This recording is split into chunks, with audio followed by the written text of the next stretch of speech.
काहींना आवडणार तर काहींना न आवडणार, असं काही स्पेशल. तर सकाळी सकाळी छान असे भाकरीचे तुकडे केले होते. तर थोडंसं काम होतं म्हणून बाहेर निघाले होते. आता आल्यावर म्हटलं चला माठ क्लीन करून ठेवूयात, थंड पाणी पण प्यायचं आहे ना. तर संध्याकाळी एवढीशीच वेणी घातली होती, खूपच छोटी झाली होती. तर एवढ्या कॉन्फिडेंटली कांदा चिरायला घेतला खरा, पण बिचाऱ्याने मला खूप रडवलं. आता संध्याकाळी करायची होती चिकन बिर्याणी, त्यासाठी काजू वगैरे तळून घेतला, बरिस्ता पण बनवला. आणि आता एवढी सगळी चिकन बिर्याणीची तयारी केली खरी, पण चिकनच आणखी आणलं नव्हतं. मग गेले बाजारामध्ये. आता बाजारात गेल्यावरती फक्त चिकन थोडीच घेऊन येणार होते.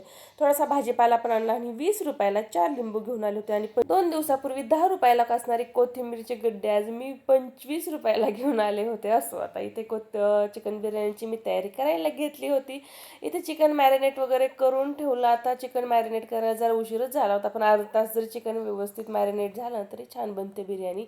आता इथे मी कोळशाचा दम देत होते, कारण मला आहे ना चुलीवरचा फ्लेवर पाहिजे होता, थोडासा स्मोकी फ्लेवर. पण यालाच आहे ना गावाकडे असं म्हणतात की धुरकट खाल्ल्यासारखं लागतंय. आणि आम्ही पुण्यातली लोक तीच धुरकट भाजी स्मोकी फ्लेवर म्हणून आवडीने खात होता. इथे बऱ्यापैकी माझी बिर्याणी रेडी होत आलेली आहे. थोडंसं गार्निश पण करायला घेतलं. आणि बिर्याणी थोडीशी दिसायला आणखी चांगली दिसली ना, तर बिर्याणी खायची मज्जा ना आणखीन वाढते. आणखी एकदा स्मोकी फ्लेवरसाठी कोळशाचा दम दिला.